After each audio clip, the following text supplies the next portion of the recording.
ឧបសគ្គដែលយើងបង្ហាញវាមានពីផលិតផលក្នុងស្រុកខ្លួនឯងផងហើយនឹងពីការនាំចូលផងបាទខ្ញុំសូមបញ្ជាក់ថាការនាំចូលផលិតផលពីបរទេសទីមួយវាមានថ្លៃទាបជាងយើងផលិតនៅក្នុងស្រុកហើយđâyបានថ្លៃទាបជាងយើងដោយសារតែយើងជារបាំងនៅក្នុងបណ្ដាប្រទេសអាស៊ានអញ្ចឹងទំនិញដែលហូរពីក្រៅប្រទេសមកយើងមិនអាចដាក់របាំងពន្ធគយបានទេបាទអញ្ចឹងវាធ្វើឲ្យថ្លៃវាថោកយើងគាត់ដឹកទំនិញទី2ថ្លៃដែលគេផលិតបានទាបជាងយើងដោយសារគេផលិតនៅក្នុងទ្រង់ទ្រីធំទី1គេផលិតទៅទីផ្សារនៅក្នុងស្រុករបស់គេឧទាហរណ៍ថាប្រទេសថៃទីផ្សារគេ70-80 លានបាទអញ្ចឹងដល់គេនៅសល់មកចំណាយគេយកមកលក់នៅស្រុកខ្មែរគេនាំចេញទៅបណ្ដាប្រទេសផ្សេងៗក្បែរទៀតអញ្ចឹងឧស្សាហកម្មគេធំគេអាចផលិតនៅក្នុងថ្លៃដើមទាបបាទហ្នឹងគឺជាផលិតផលបរទេសទី3មន្ត្រីរបស់យើងនេះគឺអ្នកជំនួយរបស់យើងនេះគឺគាត់ត្រូវគ្នាជាមួយមន្ត្រីនៅក្នុងច្រកហ្នឹងគឺគាត់ខ្សឹបខ្សៀវគ្នានៅក្នុងការដឹកជញ្ជូនមក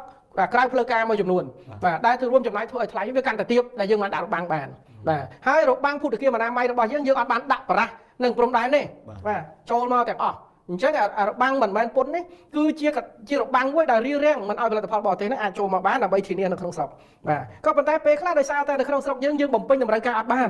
អញ្ចឹងប្រសិនបើយើងមិនបើកឲ្យចូលវាធ្វើឲ្យទំនិញនៅក្នុងស្រុកវាឡើងថ្លៃហើយអ្នកប្រើប្រាស់ក៏ត្រូវប្រឈមដែរអញ្ចឹងនៅក្នុងយន្តការរបស់រដ្ឋាភិបាលអ្វីដែលខ្ញុំលើកឡើងខ្ញុំមិនមែនធ្វើការបន្ទោសថាយើងធ្វើនឹងខុសទេស្ថានភាពខ្លះត្រូវតែធ្វើឲ្យទំនិញនឹងចូលមកដើម្បីពលរដ្ឋយើងបានលទ្ធភាពប្រើប្រាស់ក្នុងថ្លៃទាបបើអត់ឲ្យចូលវាថ្លៃបាទតែស្ថានភាពខ្លះយើងក៏គួរតែបិទដើម្បីឲ្យលើកទឹកចិត្តនៅក្នុងស្រុកដែរអញ្ចឹងរដ្ឋាភិបាលត្រូវថ្លឹងថ្លែងលើចំណុចហ្នឹងដែរបាទនឹងកត្តាទី1កត្តាទី2គឺផលិតផលក្នុងស្រុកខ្លួនឯងផលិតផលក្នុងស្រុកខ្លួនឯងហ្នឹងគឺបច្ចេកទេសយើងនៅមានកម្រិតទាបដើមទុនយើងទាបការវិនិយោគយើងតូច scale យើងតូចដូច្នេះការផលិតយើងមានថ្លៃដើមខ្ពស់បាទហើយវារួមចំណែកមន្ត្រីនៅក្នុងស្រុកមួយចំនួនខលខូចទៅរកឆ្កេះ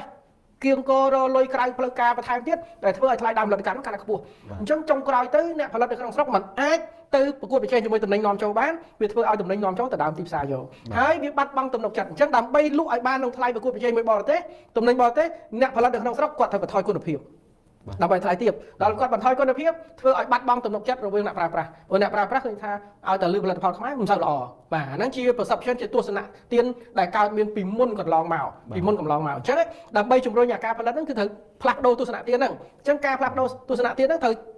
កំណត់នៅចក្ខុវិស័យមួយថាតើផលិតផលខ្មែរទៅជាផលិតផលហ្នឹងអាចទុកចិត្តបានទេបាទអាចទុកចិត្តបានរដ្ឋាភិបាលធ្វើអីក្រុមហ៊ុនធ្វើអី